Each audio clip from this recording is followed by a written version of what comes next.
one, that's what I've been saying for 12 years, folks. SSPE is autism. Further evidence that these pieces of garbage know exactly what they're doing, creating these diseases.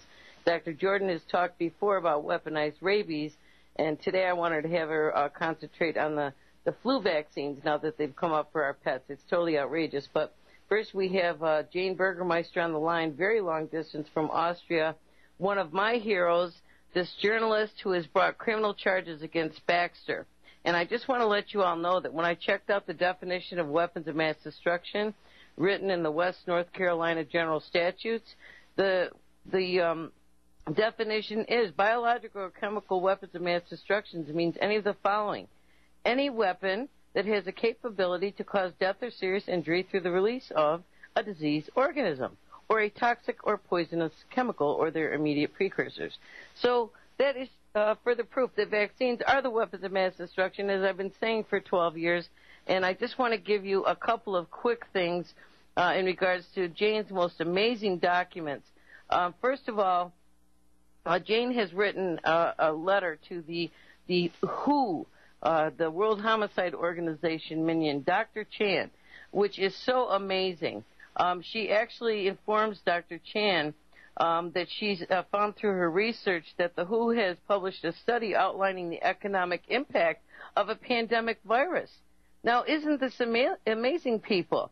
And Jane is charging these minions, and there's a whole line in the defendant's box, the biggest defendant's box in history, that they are racketeering influence crime organizations, and they have been annexed by criminal elements who are actually helping to further a criminal agenda of committing mass murder with a motive of robbery using covert bioweapons programs. That's a mouthful, folks, but that's what this woman has done. Any surprise she lost her job this week? Okay, I hear the music. As soon as the messages are done, I'm going to bring Jane on so she can give you an update on this criminal suit that she has brought forth, which is being filed by people all over the world. I would now like to bring on one of the most brave, courageous individuals on the planet Earth today, Jane Burgermeister from Austria. Are you there, Jane? I am. Hi, Dr. Carley, and hi, Patrick. Hi, good to talk to you again. And we have Dr. Jordan on the line, too. But before we get into discussing your information, the first thing I want to do is stop a rumor that's going around, apparently that was started by Dr. True Ott. I got a call from him about a week and a half ago that you were in hiding after Michael Jackson died because Michael Jackson was murdered because he was going to help you in your efforts with this lawsuit. Were you working with Michael Jackson, Jane? Absolutely not. Completely false. Mm-hmm. Just wanted to clear that up because I know that's gone all over the Internet. Okay.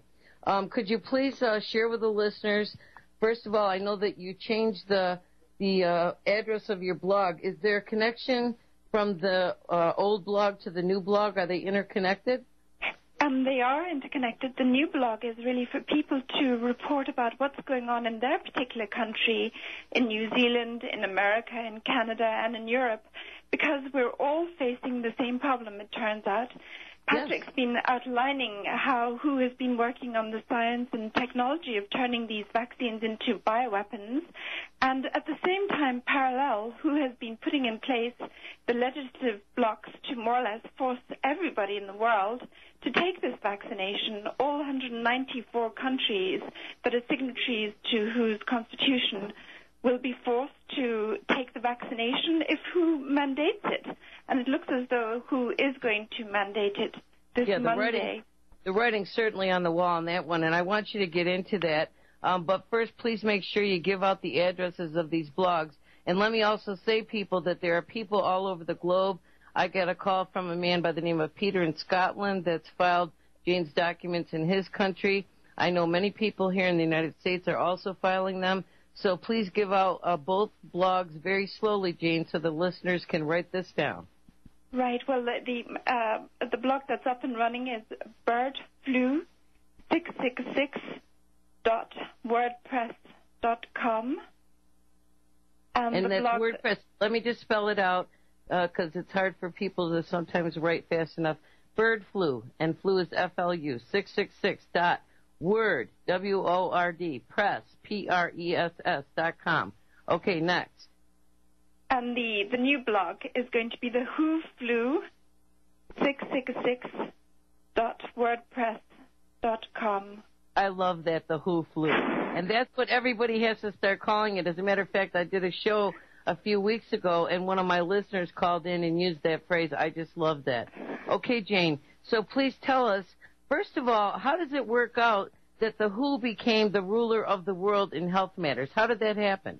Well, that's kind of a mystery I'm trying to unravel, but there's all these sort of little clauses embedded in legislation which allows them, in the event of a pandemic that they themselves declare, to assume control of the health infrastructure of countries and the security infrastructure of countries. And they more or less take over the whole decision-making process in the event of a pandemic emergency.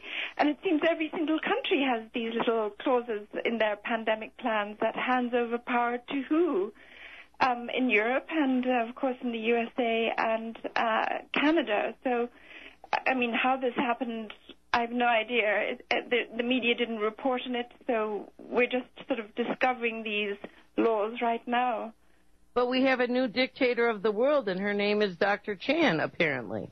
It really looks like they have the legislation in place to take over the world. I mean, in the event of a pandemic, WHO takes over all 194 countries. And from what I understand, this was done very covertly. All of these signatory countries have their own little health minister or whatever they call them, and they apparently all met together at some point, and they all signed an agreement that they would give the WHO this power. And as you stated very clearly, this was not reported in the mainstream media. I mean, this is like such an important world event. You know, it's unbelievable, especially as you say, that they have the power to declare a pandemic. They have a power to force mass inoculation with a pandemic virus all over the globe. And nobody heard about this. It's truly amazing. Now, let me just ask you, because in that very important letter that you sent to this minion, which I'm sure sent her to the bathroom for a few days, you actually put her on notice and asked her specifically for multiple different things. Let me just read them quickly. The study she has done on the swine flu vaccine she intends to inoculate the U.S. population with, information as to the genetic sequence of the swine flu strain detected by WHO in victims in the outbreaks in Mexico and America so far, information as to which companies who have contracted to provide the vaccine. Ding, ding, ding. That's a very important one, because if Baxter's in that list, and we know it is, that's kind of strange, since they're supposed to be investigating Baxter for releasing 72 kilograms of live bird flu to Europe. You also asked her for a detailed account of all the safety procedures and independent reviews that WHO has put into place for ensuring that any vaccine meets recognized standards of safety and quality, which, of course, there are none, especially in regards to cancer, and documents proving that she has the legal authority in the case of a pandemic to declare such and enforce mass vaccinations. And you actually gave her a deadline. Let's see, it was in April. I'm not seeing the deadline right now. Oh, Monday, April 27th. Did Dr. Chan respond to your request? See, she certainly never responded to my request, and the problem is that WHO was the one that supplied Baxter with the virus that Baxter then used to contaminate 72 kilos of influenza material. So we see Baxter working hand in glove with the vaccine companies to actually produce this contaminated material and distribute it.